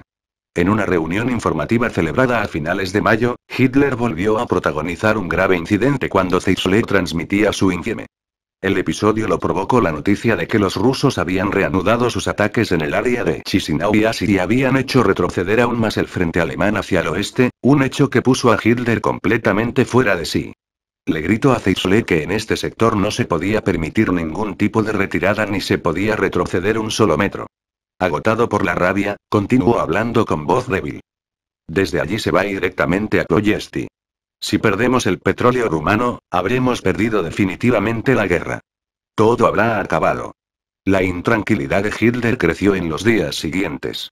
Finalmente ordenó a Zeitzler, que había permanecido todo aquel tiempo en el cuartel general, que volara hacia aquel sector del frente y que supervisara en persona la situación. También le exigió: esfuércese, por el amor de Dios, para estabilizar la situación y que no vuelva a haber ya más sorpresas. En los primeros días de junio, temprano por la mañana, Zeitzler se trasladó hacia el Estado Mayor del Grupo de Ejércitos del Sur. Aquella misma jornada, después de la comida, llamó a Hitler desde su destino. La comunicación era muy deficiente ya que la distancia hasta el Obersalzberg era de 1500 kilómetros. Hitler no lograba enterarse de casi nada. Por último farfulló al auricular, casi sin fuerzas y con una voz ronca. Resistir a toda costa. Resistir a toda costa. Gunschel le quitó el auricular de la mano temblorosa. La excitación le produjo a Hitler un desvanecimiento. Luego, abandonó la sala tambaleándose. Se llamó de inmediato a Morey. Linge le ayudó a preparar las inyecciones. Hitler salió de su dormitorio sin chaqueta, agotado y encorvado, con los lagrimales hinchados. Profesor se dirigió a Morey con voz apagada. Creo que no soporto el clima de Montana. A mi corazón no le gusta. Agotado, Hitler se dejó caer en la camilla y prosiguió. Auscúlteme usted sobre todo el corazón. Morey respondió que mandaría traer inmediatamente el aparato para el cardiograma. Sobre la mesa tenía preparadas 4 inyecciones y Hitler se subió la manga de la camisa para la punción. Al día siguiente, Zeitzler regresó del frente. Desde el aeródromo de Salzburgo se dirigió, agotado y sin afeitar, al Obersalzberg. Zeitzler comenzó el informe sobre los resultados de su visita en el sector sur del frente tras haber extendido el mapa de las operaciones sobre la mesa de la sala de conferencias. A modo de preámbulo aseguró que el alto mando del Grupo de Ejércitos del Sur se esforzaba al máximo para mantener las posiciones. A renglón seguido, Zeitzler pasó a relatar sus impresiones personales del frente y declaró que consideraba conveniente retrasar y rectificar la línea del frente en aquellos sectores en los que los rusos habían abierto brechas. Hitler se incorporó y vociferó que Zeitzler se había dejado engatusar por los generales y que ya hacía tiempo que tenía la impresión de que hacía causa común con ellos. Zeitzler quiso responderle algo, pero Hitler continuó abrumándolo con reproches en voz alta. Zeitzler, usted no ha sabido afrontar el asunto de la manera adecuada. El jefe de Estado Mayor se puso rojo como un cangrejo, tomó aire y se desplomó repentinamente con su torso sobre la mesa de los mapas. Gunschel y Esmen, el ayudante de Zeitzler y coronel en el Estado Mayor General, le desabrocharon la chaqueta del uniforme y lo recostaron en un sillón. Entretanto, se presentó Morey, que diagnosticó una apoplejía, por lo que Zeitzler fue llevado de inmediato al hospital de Berchtesgaden. Esmen, conmovido por lo sucedido, dijo a Gunschel que el Führer había tratado a Zeitzler de manera injusta. Este no se había dado un respiro y había hecho todo lo posible para estabilizar el frente. El puesto de jefe del Estado Mayor General lo asumió, en sustitución de Zeitzler, el general Eusinger, jefe de la sección de operaciones del Estado Mayor General. En aquellos días se produjo en el Berghof un acontecimiento que no concordaba en absoluto con la guerra y sus horrores. En mayo de 1944 se celebró en el Palacete, con toda pompa, la boda de Gretel, la hermana de Eva Braun, con el general de división de las SS Hermann Fegelein, el oficial de enlace de Himmler en el cuartel general del Führer. En 1943 Fegelein había sucedido en este puesto a Wolf, enviado por Hitler a Italia como jefe superior de la policía y de las SS. Entre las tareas de Fegelein se contaba la de presentar personalmente a Hitler los partes de Himmler. Los temas tratados eran las actuaciones de la policía, las SS y la Gestapo, las operaciones de castigo de la policía contra los partisanos en la Unión Soviética, el estado de las divisiones de las SS y los memorandos especiales enviados por las unidades de este cuerpo desde el Frente Oriental, con los que Hitler verificaba los informes del Estado Mayor General. Fegelein tenía por entonces 38 años. Antes de la guerra había sido el jefe de la Academia Superior de Equitación de las SS en Múnich. Y durante la guerra, había comandado la 8ª División de Caballería de las SS, destinada en el área de Pripyat, con la misión de luchar contra los partisanos. Fegelein era un hombre dado a las maquinaciones y después de la ocupación de Polonia, con los bienes saqueados a los polacos creó en Varsovia talleres de confección de trajes de hombre y mujer, abrigos de piel, zapatos, bolsos de mujer y carteras. Para sus talleres recurrió al trabajo forzado de la población autóctona. Fegelein puso en marcha un próspero comercio clandestino, que proporcionaba también artículos al Estado Mayor de Hitler y Eva Braun. En el Berghof, el oficial no tardó en trabar amistad con Eva Braun. A petición de esta, Hitler lo acogió en el entorno más cercano y lo invitaba también a las tardes de té junto a la chimenea. No tardó en entrar y salir con libertad del apartamento de Eva Braun. A nadie del Estado Mayor de Hitler se le había permitido hacer algo así. Eva Braun se había rendido a Fegelein y se sentía cada vez más bajo su ascendiente. En sus conversaciones con Hitler, celebraba sin límites su porte masculino y su elegancia. Para ella, se trata de un hombre de verdad. Tampoco Hitler podía sustraerse a su encanto. A Himmler le confesaba. Himmler, con Fegelein nos ha enviado usted a un hombre que está a nuestra altura. Al cabo de solo un mes de haber conocido a Gretel, la hermana de Eva Braun, Fegelein pasó a ser su novio, con lo que se consolidó su posición en el entorno de Hitler. Eva Braun impuso que la boda se celebrase con una fiesta espléndida en el palacete del Berghof. El día de la ceremonia, Hitler suspendió la reunión informativa del mediodía. Justificó su decisión arguyendo que no quería estropear la celebración del enlace con las malas noticias procedentes del campo de batalla. Allí, en aquellos mismos momentos, se desataban los sangrientos combates por la ciudad de Sebastopol. La boda se celebró en Salzburgo. Como padrinos actuaron Himmler y Bormann. Desde allí, los recién casados se dirigieron al Berghof. A la entrada del palacete les recibió Hitler con gesto ceremonioso y vestido con el uniforme gris de comandante en jefe de la Wehrmacht. Su pecho aparecía adornado con la insignia de oro del partido, la cruz de hierro de primera clase y la insignia de los heridos de la Primera Guerra Mundial. Hitler entró en la gran sala junto a la pareja de recién casados. Allí regaló a Gretel un bolso de mano de platino. A continuación entró con ellos en el salón donde se habían reunido, a la espera del banquete de bodas, Eva Braun, sus padres, la hermana mayor, Ilse, con su segundo marido, los padres de Fegelein, su hermano menor, el oficial de las SS Waldemar Fegelein, las amigas de Eva Braun, además de Himmler, Morella, Othmann, la esposa de Brandt, cirujano de Hitler, Below y su mujer, así como Gunzsche. Hitler condujo a todo el grupo al comedor, donde ya se había preparado la mesa.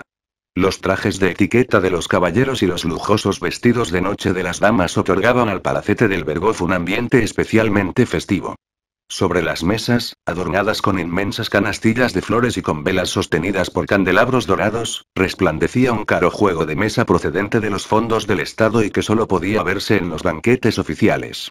Hitler hizo tintinear su copa en el momento en que los ordenanzas de las SS, trajeados para la ocasión con chaquetas blancas, sirvieron la sopa de sesos de ternera. De inmediato se interrumpieron todas las conversaciones. El Führer expresó su alegría porque la boda de Fegelein con Gretel se celebrase en su palacete. En su calidad de jefe de Estado quiso expresar sobre todo el deseo de que la pareja de jóvenes fuera bendecida, Dios mediante, por una descendencia numerosa. A continuación levantó su copa y brindó con la pareja de novios. Una vez concluido el brindis de Hitler, los ordenanzas trajeron los platos más selectos y llenaron una y otra vez las copas con el champán y vino francés que se almacenaba en grandes cantidades en los sótanos del Berghof. En las mesas, mientras tanto, reinaba una gran animación. La alegría de los invitados llegó a un punto culminante cuando los ordenanzas trajeron, en bandejas de plata, unos helados en forma de figuras femeninas, elaborados con azúcar y con trajes del siglo XVIII. Finalizada la cena, pasaron a la gran sala. Allí los fotógrafos de Othmann retrataron a Hitler en diversas poses junto a la joven pareja y a otros huéspedes. A continuación, todo el grupo de invitados se dirigió, sin Hitler y en una columna de coches, a la mansión de Bormann, donde continuó la fiesta en compañía de artistas de Múnich invitados por Fegelein. Hitler no los había querido recibir en su palacete. Más tarde, los invitados subieron hasta el pabellón de té en el Kehlstein, donde todo estaba preparado para la continuación del festín. La celebración continuó de manera desenfadada en todas las habitaciones, mientras una banda tocaba de manera ininterrumpida música de baile. Los ordenanzas servían champán, licores y los más delicados dulces. Eva Braun resplandecía, aprovechando la circunstancia de que Hitler no estaba presente. Bailaba, coqueteaba y saboreaba la fiesta más que nadie. Un observador no avisado podría haber pensado que la novia era ella. Himmler y Bormann aguantaban el ritmo. Nada recordaba aquí al sufrimiento y a los terribles sacrificios, a los millones de muertos y a la destrucción que la guerra había llevado a tantos pueblos del planeta. Al atardecer, los invitados a la boda volvieron del Kehlstein a la mansión de Bormann. Todo el mundo se mostraba alegre y Othman estaba borracho como una cuba. La residencia de Bormann había sido transformada con ocasión del enlace en un local de diversión. Había habitaciones para el baile, para comer o para relajarse. Uno de los aposentos se había dispuesto como bar de cócteles, otro como estudio fotográfico. Los músicos tocaban sin interrupción melodías de tango y de foxtrot. En el bar de cócteles un cuarteto de jazz, integrado por soldados, interpretaba temas escabrosos de los bajos fondos de Viena. Von Puttkamer, von Below y Wunschke, los ayudantes de Hitler, partieron hacia las 11 de la noche en dirección al Berghof, para asistir a la sesión informativa de la noche. En esta ocasión, y por disposición de Hitler, correspondió al coronel Brandt rendir el informe, porque todos los ayudantes seguían de fiesta en la mansión de Bormann.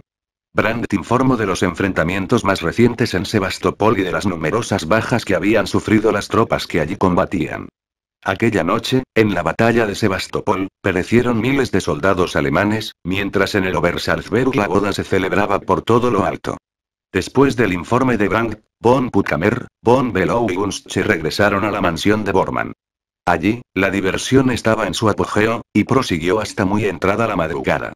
Al día siguiente, Linge se enteró por los ordenanzas que habían servido en el banquete, de que a las 12 de la noche Bormann había enviado a su mujer a dormir, para que no ensombreciera la fiesta con su presencia. Pero cuando de madrugada ya había sudado su tercera camisa de tanto bailar, la hizo llamar para que le trajera camisas limpias. Lo creas o no, aseguraban los ordenanzas. Bormann sacó a su mujer de la cama a las 4 de la madrugada y le ordenó que le trajera camisas limpias que tenía en otra mansión, en Pullach, cerca de Múnich.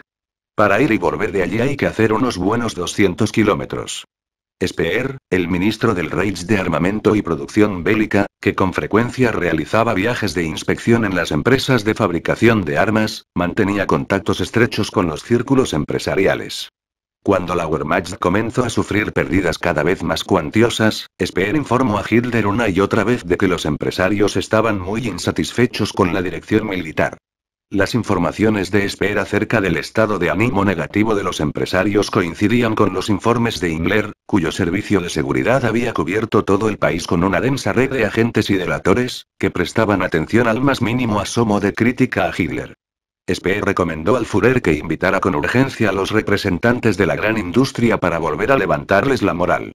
Hitler le hizo caso y convocó a mediados de junio de 1944 a unos 200 empresarios en el Obersalzberg.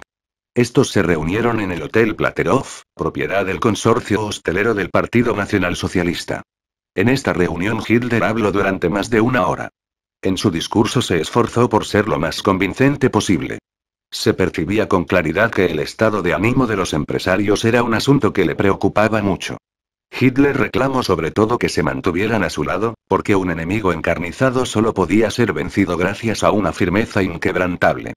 Recalco que los generales que luchaban en el frente oriental no llegaban a comprender toda la importancia que para la industria alemana poseían la cuenca del Donetsk, Ucrania o los minerales de manganeso de Nikopol, porque solo prestaban atención al aspecto estratégico y militar del asunto. Hitler indicó a continuación que a pesar de la pérdida de las materias primas de los territorios rusos, no se habían detectado problemas relevantes en la producción armamentística. Se continuaba disponiendo de grandes reservas de materias primas, que permitían superar momentos de escasez e incluso incrementar la producción de armas. Cuando la guerra hubiera terminado, la Wehrmacht estaría equipada espléndidamente con todo tipo de armamento. La industria armamentística podría cosechar enormes beneficios cuando acabara el conflicto armado. Todo el mundo apostaría por la calidad de las armas alemanas, que habían traído la victoria. Entonces, las empresas alemanas suministrarían armas al mundo entero. A esta guerra seguirían otras. Hungría lucharía contra Rumanía y Grecia se enfrentaría a Italia. Iba a depender de Alemania el que entre estos países hubiese guerra o paz. La reconstrucción y la producción de artículos de consumo diario marcharían a toda máquina. Los empresarios podrían pedir precios elevados por sus productos. Empleo un tono patético a la hora de poner término a su alocución. Reclamo la confianza de los grandes empresarios y los llamo a darlo todo por la victoria. No estaba lejos la hora en que se produciría el gran giro. Hitler abandonó la gran sala entre aplausos y gritos de Heil. El 6 de junio de 1944, Linge despertó al Führer muy temprano por la mañana. Hodl lo reclamaba al teléfono para comunicarle que a primera hora de la mañana los angloamericanos habían desembarcado en Francia. Apenas media hora más tarde ya se presentaban en el Berghof Keitel y Hodl. Hitler los recibió en la gran sala. Aquel día tenía mejor aspecto de lo habitual. Las cosas han comenzado en el Atlántico, ¿no es así, Hodl? Preguntó enseguida. ¿Dónde exactamente? ¿Tiene usted datos precisos?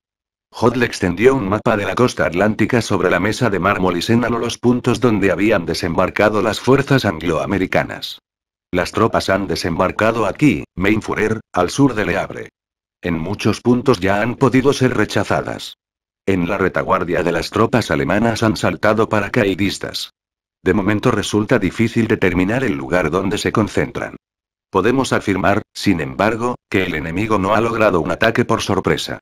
Estábamos esperando a los paracaidistas. Hitler se incorporó. Sus ojos brillaban. Señores míos, dijo excitado. Estoy feliz de que los angloamericanos se hayan decidido por fin a desembarcar en Francia y justamente en el lugar donde los esperábamos. Ahora ya sabemos lo que nos espera. Ya veremos cómo continúan las cosas. El dictador alemán había esperado en las últimas semanas el desembarco en Francia, dados los partes de Ribbentrop, Himmler y Hodl. Pero la inseguridad acerca del dónde y el cuándo se produciría el desembarco le habían angustiado mucho. En diversas ocasiones Hitler había deliberado con Hodl acerca de cómo distribuir el escaso número de reservas móviles, las divisiones acorazadas, de las que disponía en Francia. Explicaba que en los combates que se avecinaban todo dependería de la correcta utilización de estas divisiones acorazadas, que fueron reagrupadas en varias ocasiones hasta que acabaron concentradas en Normandía. Mientras Hitler aún conversaba con Keitel y Hodl, se le informó de que se había presentado Göring. El Führer salió rápidamente a su encuentro. Göring ya había entrado en la antesala. Radiante, Hitler agarró con sus dos manos la diestra de Göring y exclamó con alborozo. Göring, ¿ya se ha enterado usted? Esta mañana, por fin, los angloamericanos han desembarcado en Francia. Por cierto, justo en el punto donde los esperábamos. Vamos a expulsarlos de allí. Keitel y Hodl se acercaron a ellos. Hitler le arrancó a Hodl el mapa de la mano y lo extendió sobre una mesita. Hitler y Göring se inclinaron sobre el plano y buscaron los puntos de desembarco. A continuación, los cuatro deliberaron acerca de las medidas que debían tomarse para capturar a los paracaidistas enemigos. Pero solo unos días más tarde, los acontecimientos en Francia pasaron a desempeñar para Hitler un papel secundario. Los combates que se libraban en el frente oriental, en el área del grupo de ejércitos del centro, absorbían toda su atención. En una reunión celebrada a mediados de junio de 1944, Eusinger informó acerca del sector del frente correspondiente al grupo de ejércitos del centro. Le explicó a Hitler que las noticias de los servicios de información alemanes y la creciente actividad de los partisanos rusos, sobre todo la voladura de las líneas ferroviarias en la retaguardia del grupo de ejércitos, daban a entender que los rusos estaban preparando una gran operación en la zona central del frente. Hitler murmuró con rabia que ya hacía tiempo que había ordenado arrasar las áreas en las que actuaban los partisanos. No son más que bandidos. Enemigos de los alemanes y bandidos, lo uno equivale a lo otro. Hay que exterminarlos a todos. Con aire preocupado miró durante largos instantes el mapa y acabó por decir. Comuniquéle al mariscal de campo Busch que se mantenga especialmente vigilante. El camino a Alemania pasa directamente por donde está su grupo de ejércitos. En este punto no podemos retroceder ni un solo paso. El 23 de junio, pocos días después de esta reunión, dio comienzo en Bielorrusia la gran ofensiva de la URSS contra las posiciones del grupo de ejércitos del centro. Hacía muchos meses que los rusos no habían realizado unos ataques a gran escala en este sector del frente. En el área de Vitebsk-Korsa-Magilov los alemanes habían levantado entre tanto un sistema defensivo de notable profundidad, que bautizaron con el nombre de Línea de la Patria. Durante la reunión informativa del 25 de junio, Eusinger dio la noticia de que las tropas soviéticas habían logrado romper el frente con gran profundidad al sudoeste y al sur de Vitebsk, y que también atacaban con fuerza a lo largo de todo el frente, que ya estaba roto en diversos puntos. Eusinger resaltó los efectos devastadores de la tormenta de fuego provocada por la artillería enemiga. Hitler estuvo a punto de caer encima de la mesa y gimió. ¿Pero cómo ha podido suceder esto? Si allí están emplazadas nuestras mejores divisiones. ¿Dónde está la división Feldernalle? ¿Dónde está la 12ª división de infantería? Eusinger respondió afligido que no se sabía nada cierto acerca de la situación de la división Feldernalle y de las otras unidades. Todos los puestos de mando del grupo de ejércitos del centro habían cambiado su emplazamiento. Las comunicaciones de los ejércitos con los cuerpos y de los cuerpos con las divisiones eran muy deficientes. La situación del grupo de ejércitos del centro era catastrófica, como quedó de manifiesto en los días siguientes. Eusinger informó de que Vitebsk y Orsa, y también Magilov y Babrujsk, habían sido abandonadas. En la zona del grupo de ejércitos del centro, el frente estaba roto a lo largo de unos 300 kilómetros aproximadamente. Unidades de notable tamaño habían sido aisladas y cercadas por los rusos. Hitler ordenó que se mantuvieran las posiciones del frente hasta el final. Siguiendo directrices suyas, se enviaron al campo de batalla a las divisiones procedentes de los sectores más tranquilos del frente, así como todas las unidades del ejército de reserva que estuvieran en condiciones de entrar en combate. No obstante, estos refuerzos fueron aplastados por los poderosos embates de los soviéticos. El grupo de ejércitos del centro sufrió enormes pérdidas. Decenas de miles de soldados y oficiales fueron hechos prisioneros. Las avanzadillas blindadas de los rusos se acercaban a una velocidad amenazadora a las fronteras de Prusia Oriental. De todo ello informaba en aquellos días Eusinger en las conferencias dedicadas a la situación del frente oriental. Hitler estaba sentado a la mesa con gesto apático y contemplaba el mapa del frente oriental con una mirada vacía. La agitación de los últimos días, en los que había tenido que asistir a la destrucción de la zona central del frente, volvió a provocarle espasmos estomacales. De vez en cuando, mientras estaba sentado, se doblaba con el rostro desencajado por el dolor. A continuación, se levantaba y medía con manos temblorosas la distancia que les quedaba por recorrer a los destacamentos de las avanzadillas del Ejército Rojo antes de alcanzar la frontera de Prusia Oriental. Con un lápiz azul dibujaba flechas sobre el mapa. Estas penetraban en los flancos de las unidades rusas que en ese momento avanzaban a toda velocidad. De improviso dirigía miradas iracundas a su alrededor, se levantaba de un salto del sillón, lanzaba el lápiz sobre la mesa y vociferaba. Traición. Traición. Capítulo 12 Julio de 1944, enero de 1945. Dada la crítica situación en el frente oriental, Eusinger y Eastmund pidieron a Hitler en repetidas ocasiones que volviera a trasladar su cuartel general a Prusia Oriental, para poder así dirigir las operaciones sobre el terreno. Pero Hitler se resistió. Explicó que no volvería a la guarida del lobo hasta que hubieran acabado las reformas de su refugio.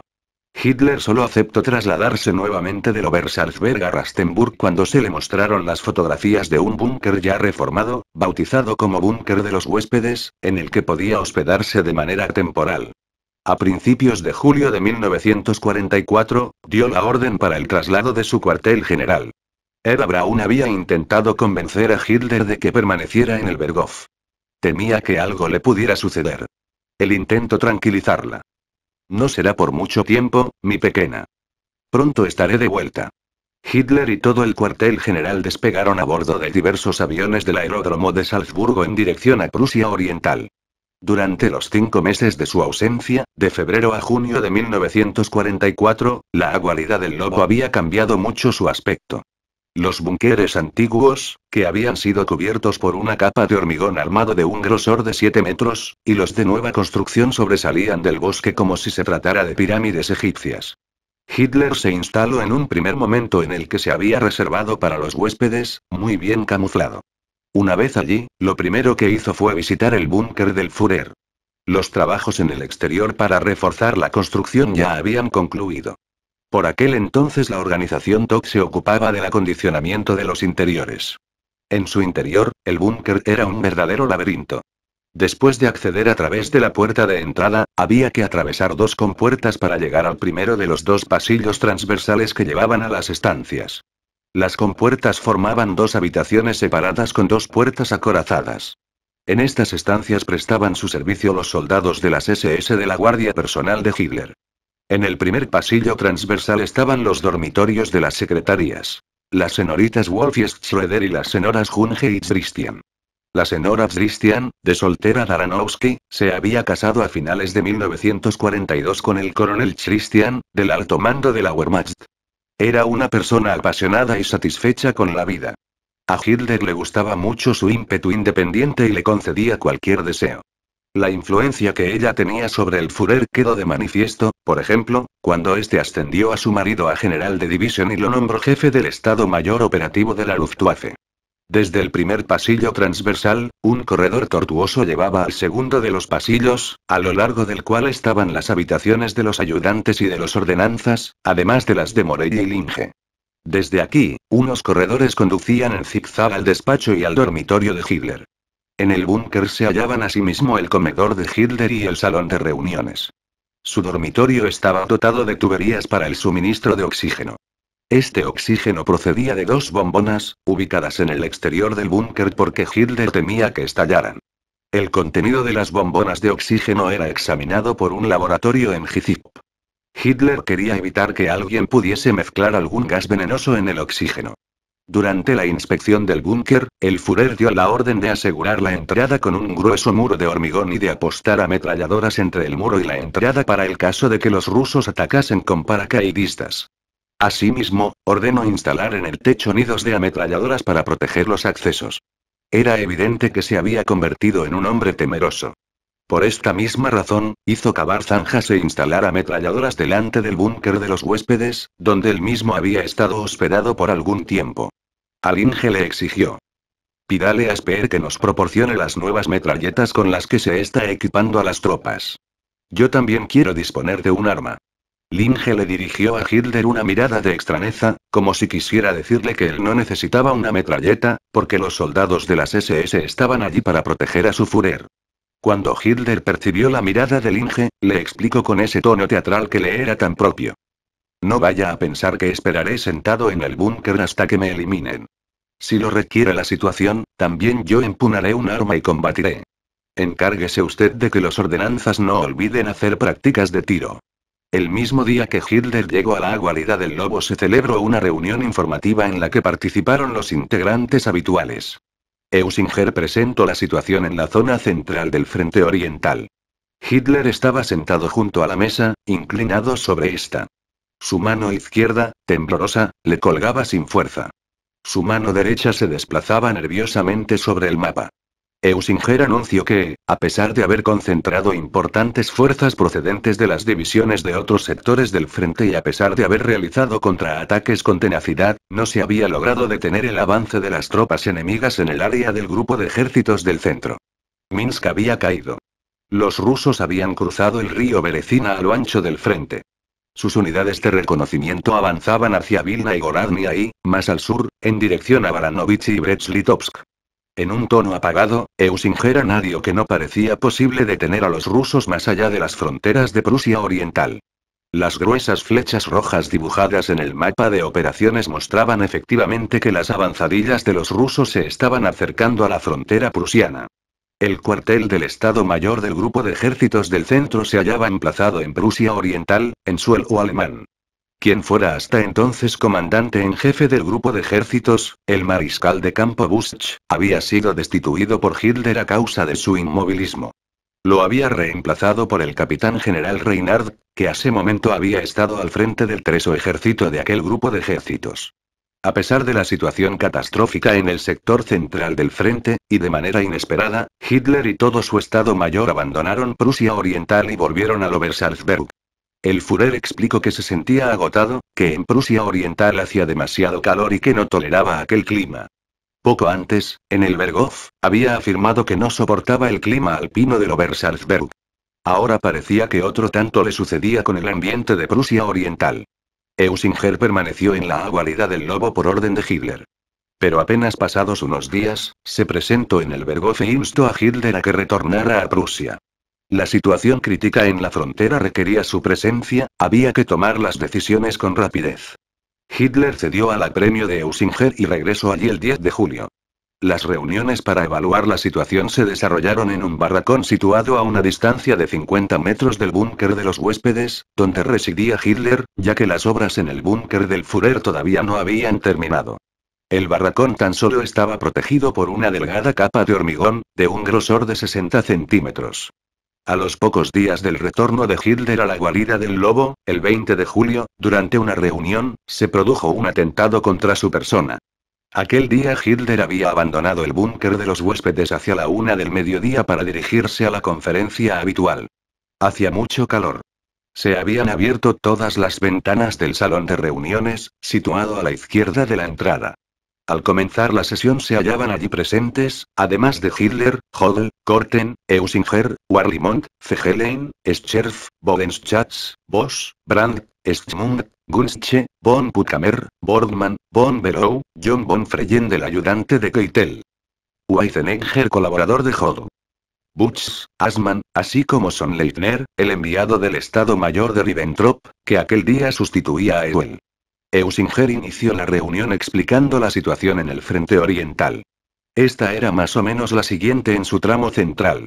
Vitebsk, Orsa, Magilov, Babrujsk y Minsk estaban ya muy por detrás del avance de las tropas rusas. Vilna, la capital de Lituania, había caído en manos rusas tan solo unos días antes.